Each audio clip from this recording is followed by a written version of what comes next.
Hello, my LPC Associates, and welcome back to another how-to video. In this video, I'll be talking about how to build your caseload once you have launched your private practice. Stay tuned. If you're trying to build your caseload and you're like, how do I do this? This video is for you. Stay tuned.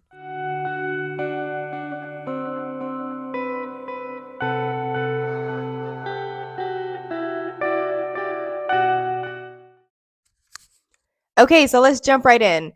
So, how do you build your caseload once you have launched your private practice? Hi, my name is Andrea. I'm a licensed professional counselor associate in the state of Texas.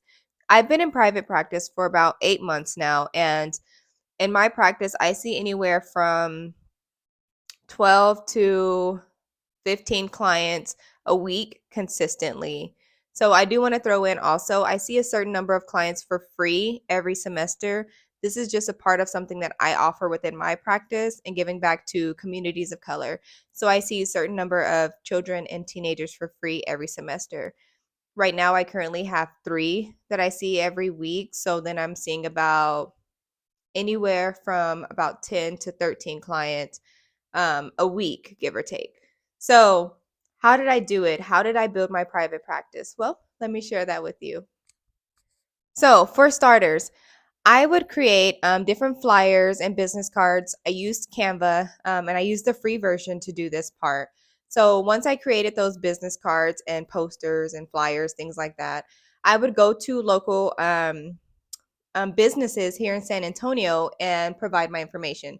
So some of the places I went were community colleges, universities here in San Antonio, health clinics, yoga studios, fitness studios, doctor's offices, different places, and I just made my information available. So I did a lot of footwork early on to really get my information out there and really kind of like promote myself. So it was a lot of work, but I believe that was the biggest payoff, especially putting my information in like community colleges and universities because I had so many students reaching out to me looking for services.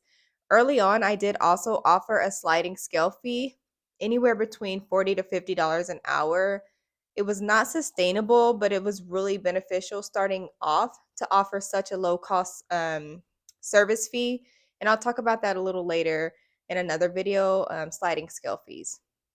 So that was something I did, and I offered those low cost services to college students because it was affordable. But that word of mouth is what I believe really brought me a ton of clients later down the line. So that's one thing I did was just make my information available in those spaces, nonprofit agencies, things of that nature here in San Antonio. So another thing I did to really build my practice is I started to connect with other professionals in the community. So, doctors, counselors, life coaches, fitness coaches, yogis, different people, even on like social media.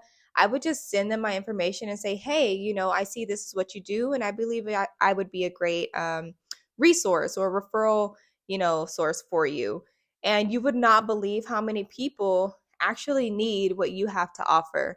So that was very eye opening to me, just reaching out to different people and saying, hey, I just wanted to share who I am and what I offer. And so that was a big plus for me. Pediatricians, doctors, life coaches, fitness instructors, they will reach out to you and say, hey, I actually have a client that could benefit from therapy. So that was like hands down like another big win for me, is just like kind of thinking outside the box and like reaching out to people that are kind of, that align with what my practice had to offer.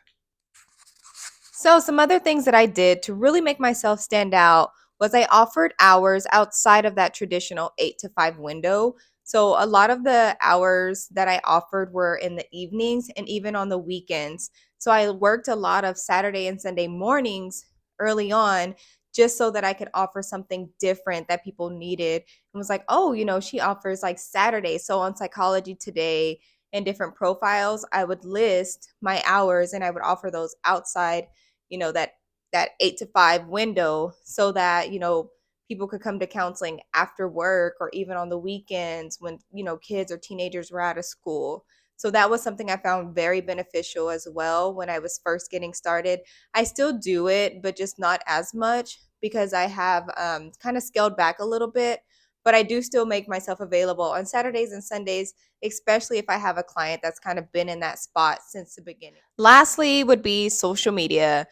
Early on, I had a love-hate relationship with social media because I felt like it was taking a lot of my time, but I wasn't seeing anything come out of it.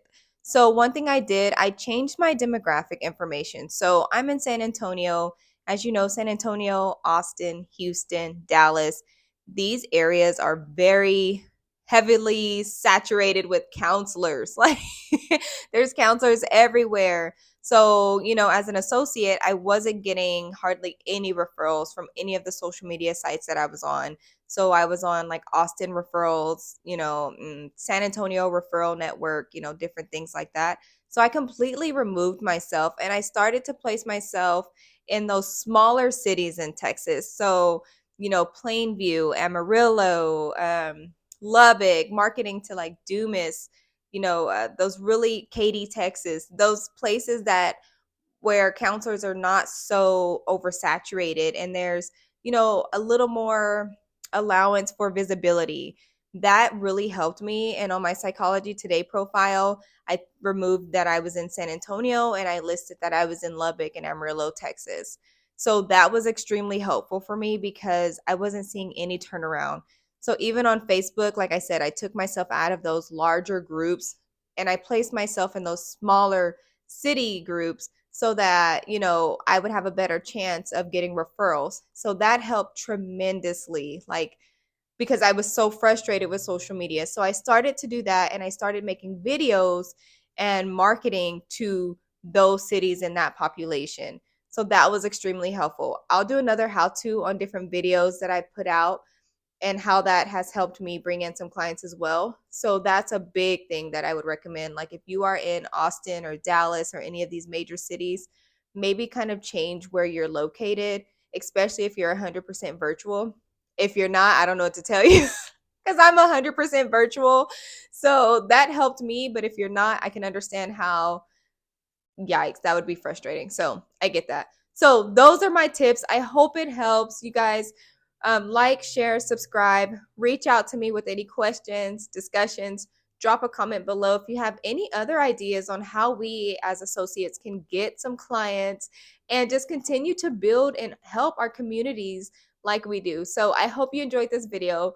Like, follow, share, subscribe. See you next time.